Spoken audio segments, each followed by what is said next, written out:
वो कहते हैं ना, लातों के भूत बातों से नहीं मानते। तो भैया जी, खबर है कि यूनिवर्सिटी ऑफ पेंसिल्वेनिया की प्रेसिडेंट ने रिजाइन कर दिया और हार्वर्ड और MIT के प्रेसिडेंट भी अब रिजाइन करने वाले हैं। वजह क्या है? वजह साफ है।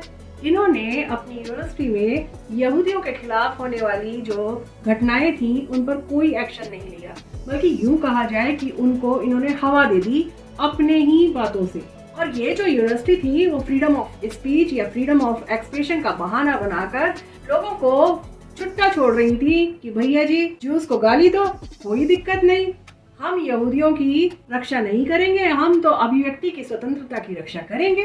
तो परिणाम स्वरूप संसद में यहूदियों ने इनको 3-13 कर दिया और आप अब देख लीजिए, फिसल पड़े तो हर हर गंगे कहकर माफी मांग रहे हैं।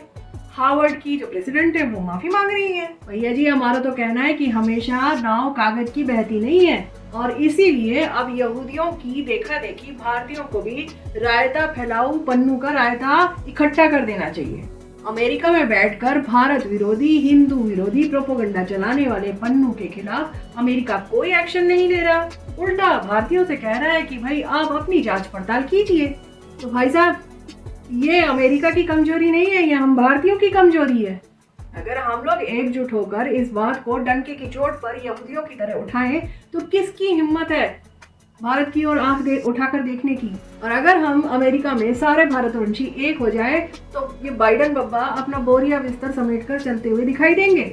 हाथ कंगन को आरसी क्या, अभी अमेरिका में बड़े बड़े पोल सामने आए हैं जिसके अनुसार स्पष्ट हुआ है कि बाइडन बब्बा का बोरिया बिस्तर गोल होने वाला है, क्योंकि ऐसा पहली बार हुआ है कि ट्रंप बाबू के सामने बाइडन बब्बा पिछड़ गए हैं।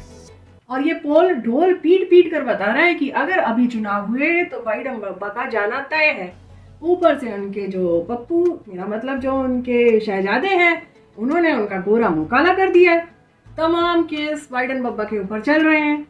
तो हमें तो यही समझ आ रहा है कि इस वक्त लोहा गरम देखकर एक जोरदार चोट मारनी चाहिए, जिससे अमेरिका को यह पता चले कि उनका जानी पन्नू उनके ही संविधान के पन्ने फाड़ फाड़ कर उनकी धज्जियां उड़ा रहा है। और उसके इस काम के कारण भारतीय राजदूतों के सिर पर तलवार लटक रही है। अमेरिकी बब्बा की आंखों के सामने ऑर्गेनाइज्ड क्राइम फल फूल रहा है।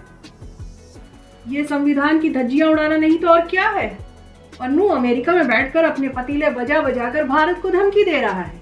तो ऐसा करके वो भारत का नहीं बल्कि अमेरिका का उल्लंघन कर रहा है, अपमान कर रहा है वहां के संविधान का। खुद वो अमेरिका की सुरक्षा के लिए एक बहुत बड़ा खतरा बन रहा है।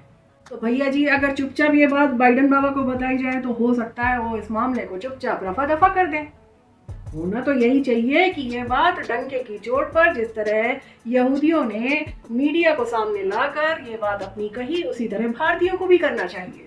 और जब ऐसा प्रोपेगेंडा चलेगा तब हवा गुल होगी बब्बा की। इससे पन्नू के साथ साथ एक और मामले में बाइडन दत्ता की खिंचाई होगी, और वो मामला है जो आजकल भारत के गले की हड्डी बनने जा रहा है। मामला है कि भारत से जाने वाले श्रिम्प एक्सपोर्ट पर अमेरिका अपनी इंपोर्ट ड्यूटी जड़ रहा है। मतलब पहले अमेरिकी कहते थे कि तुम्हारे श्रिम्प में कीड़े मकोड़े हैं, अब मोदी जी ने किसी तरह क्वालिटी कंट्रोल को फिक्स करवाकर ये बातचीत आगे बढ़वाई।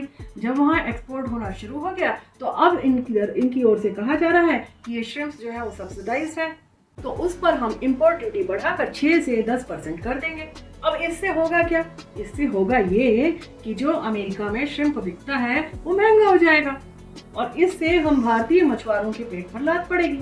और भैया जी, ये कोई छोटा मोटा एक्सपोर्ट नहीं है भारत का, 20,000 करोड़ का मामला है यहाँ पर, और अकेले 600 करोड़ का एक्सपोर्ट तो गुजरात से ही होता है। तो ये सब्सिडी बढ़ाने का जो बहाना अमेरिकी कर रहे हैं, अगर ये सक्सेसफुल हो जाते हैं तो इससे बहुत बड़ी लात मछुआरों के पेट पर पड़ेगी और फिर हंगामा होगा।